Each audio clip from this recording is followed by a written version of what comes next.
Have you ever learned a new word, thinking you know it, only to then forget it the moment you try to use it in a conversation? I know it's happened to me more times than I can count. And every time, I thought I just had to study harder. But it turns out, effort wasn't the problem. My method was. I'd been learning vocabulary totally backwards. But by the end of this video, you'll know the simple, science-backed system that completely changed my language learning, and how you can use it to learn words quickly and make forgetting close to impossible, all while spending less time learning and suffering. But first, let me explain to you the secret reason why you struggle to learn new words while other people learn them effortlessly. Have you ever bought a cheap shirt that looked good at first, but fell apart after the first wash? That's exactly what happens when you learn a word but try to use it before it's ready. It looks good in your textbook or app, but when it's time to actually use it, your mind goes blank. But why is that? Well, the mistake people make is skipping over the process that makes a word durable. Just like a cheap shirt, if the foundation isn't built to last, then neither will the word. To fix this problem, you need to understand the 3 stages a word can be at, and what to do at each point to go from just recognizing it to actually being able to use it. And how you do this is using something I call the 3R system. Words can be divided into 3 levels, and most people stop at level 1. But if you try to go straight to using a word without having mastered all 3 levels first, your brain will just not let you. So let's start with level 1. If you've ever taken a language class or tried learning through a textbook, you'd probably agree with me that they aren't great at teaching you a language.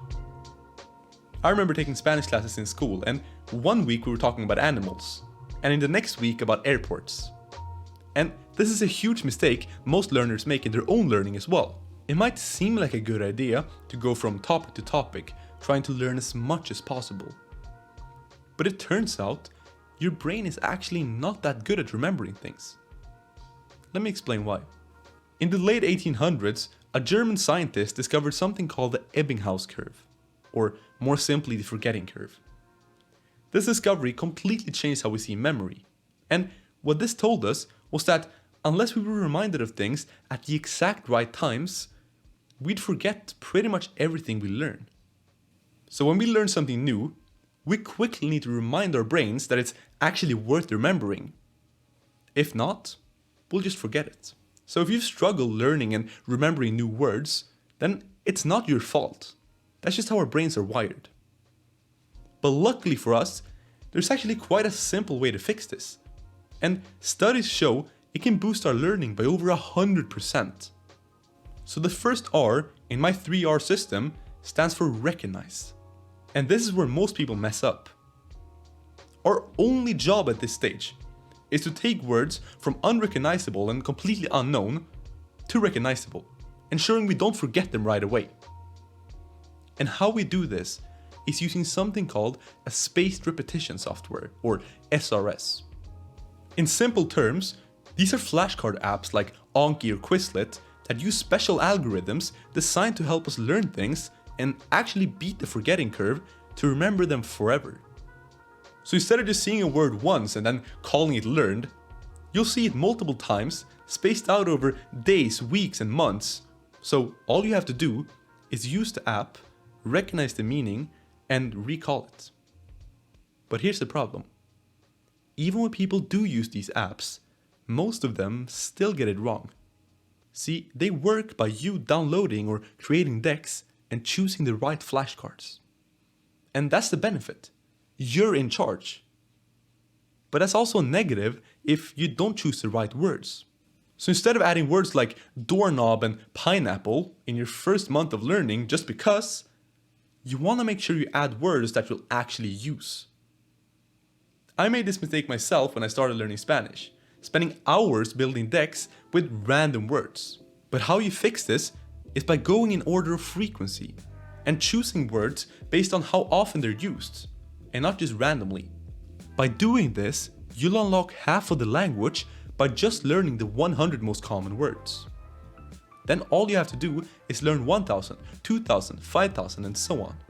But most people make the mistake of stopping here, and that will ensure that you never get fluent. You've now taught your brain that the word exists.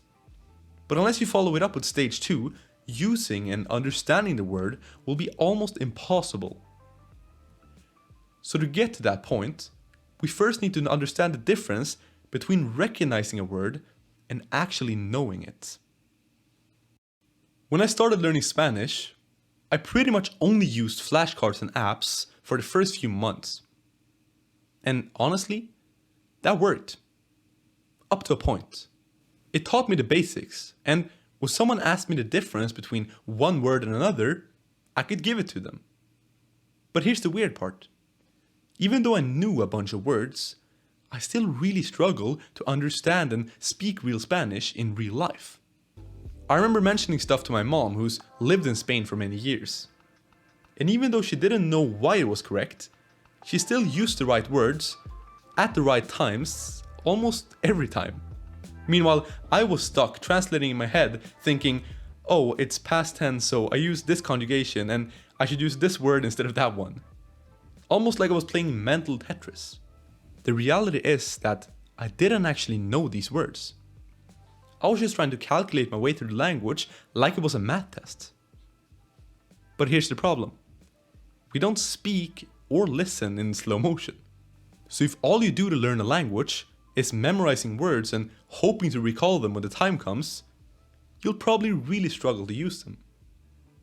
And the thing is, most people never get past this point. So to fix this problem, you need to follow up stage 1 with stage 2, and the second R, which stands for reinforce. And to understand this, let's imagine a professional fighter. He'd probably start by learning the basic theory, like some punches and blocks. But imagine if he stopped there. He'd get in the ring, see a punch coming and be like, oh, that's the right cross, yeah, now I need to... And boom, he's on the floor. Because if you have to think, you'll already be hit in the face by that point. And that's why professional athletes don't just learn the theory and stop there. They learn the theory, they apply it in isolation, and then they see how it works in action versus a real opponent, and they keep practicing that until reacting becomes like instinct. And that's exactly how we need to approach vocabulary learning as well. Seeing a word on a flashcard 10, 100, or even 1,000 times just cannot replace the value of seeing it in a real conversation where it's pronounced and used slightly differently each time. And it was only when I got this that I stopped translating in my head and actually started understanding natural speech without a problem. So, how do we fix this? Well, we do this by building a so-called immersion bubble around us. Surrounding ourselves with a language just like if we lived in the country, but without even moving there. Famous linguist Stephen Krashen once said that the only way to acquire a language is by understanding messages in it. Words have different meanings, and the way to express certain ideas might be completely different in English versus Chinese. And that's why we can't just rely on stage 1 for learning words. Yet that's what most people do. So the solution is to find content you enjoy that's around your level and spend as much time as possible consuming it. This is called comprehensible input, and it could be anything from YouTube videos, podcasts, TV shows, or even simpler books. But here's where most people mess up and waste months or even years not really understanding stuff and only kinda getting it. So instead of staying stuck, not improving, what we want to do is create an endless cycle where the words we learn in stage 1 feed into our immersion, and our immersion feeds into them, and it just keeps going like this. And the fastest way to make sure that never happens is by constantly switching genres. So instead, pick 1 or 2 genres and almost exclusively watch content from those 2.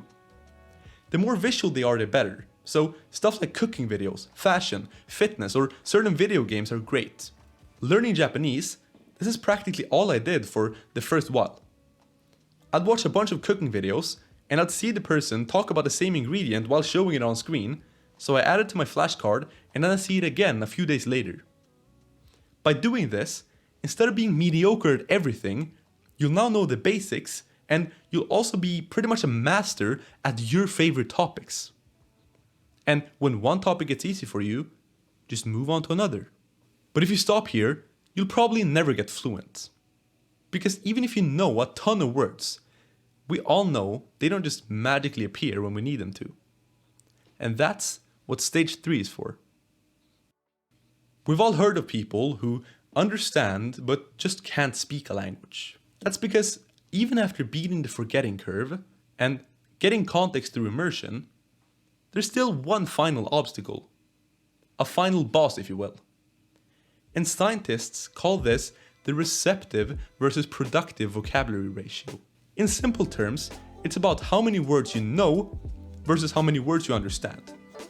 And studies show that despite knowing a bunch of words, we often only use about 20% of these words. So the real question is, how do we increase this number?